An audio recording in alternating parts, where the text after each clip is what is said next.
If you would like to study something that can make you wealthy, study how to become a successful real estate negotiator. I know people that are great at negotiating, and it didn't happen by accident. They studied it and studied it and studied it. So I'm going to suggest that we take a look at how to be a successful real estate negotiator right now.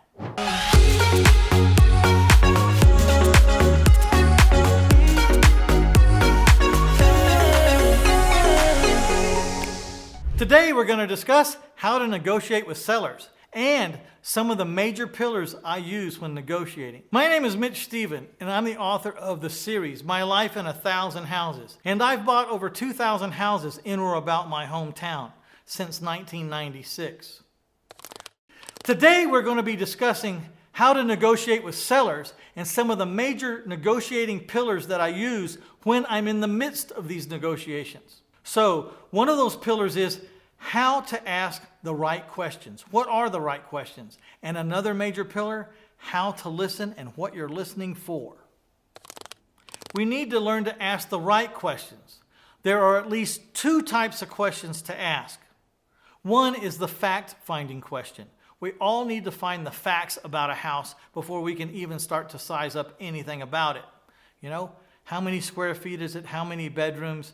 You know, how old is the mortgage? Is there anything owed on it? These are impersonal questions that'll let us know if there's any profit in this house and what strategy we might use to extract that profit. Then there's the relationship questions. Questions that we ask that may not have anything to do with the subject house, about the inventory that's staying or leaving, about the price, about the debt. It won't have anything to do with that. These are relationship questions like, how long have you lived here? Do your kids go to school around here? Do you all go to church around here? What do you do for a living, sir? Where are you from, sir? So that you can start to find some way to relate besides the fact that they have a house they want to sell. You need to buy a house today. We're trying to build some rapport. So work on those relationship questions and get good at finding common ground quickly.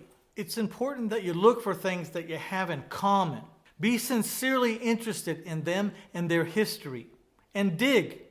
You might actually have more in common than you think. Now, before we get to the section where we discuss know what to listen for, I'd like for you to hit that like button, share this with your friends and your neighbors and your Facebook or wherever.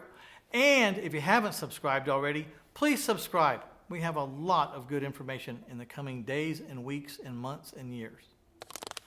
It's important to know what you're listening for. Throughout all these questions and all this conversation, the fact-finding and the personal questions, trying to build a relationship, we're looking for where's the pain?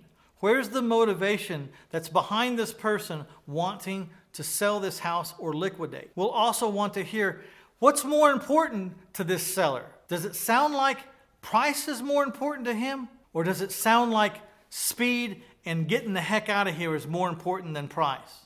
Sometimes, before you can really begin an effective negotiation, you really have to know, who is this person I'm talking to? Where's their pain? What's motivating them? What's more important to them?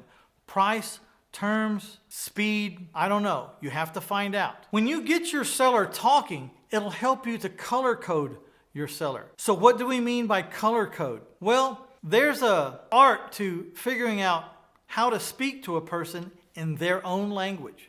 And the first thing we have to do is figure out, are they a red, a blue, a yellow, or a green? Let me explain. All of these questions, whether they're fact-finding or relationship-building questions, are all meant to get your seller talking, because we need to get to know this seller. Who are they?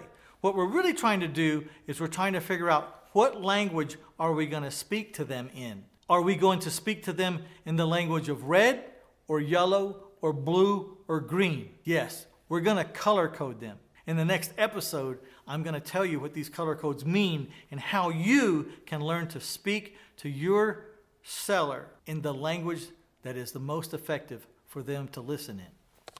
This color coding technique took my negotiations to the next level, and it'll do the same for you. All right, thanks for listening to this episode.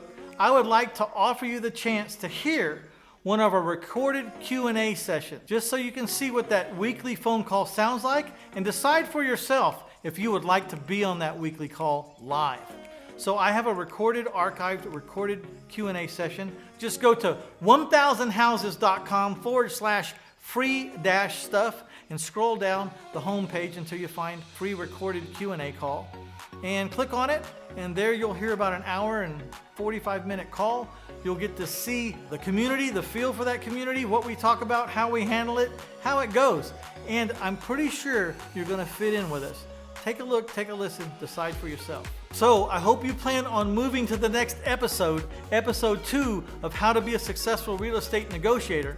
We're going to be talking about how to color code your seller so that you can speak to them in their language. It's going to be good.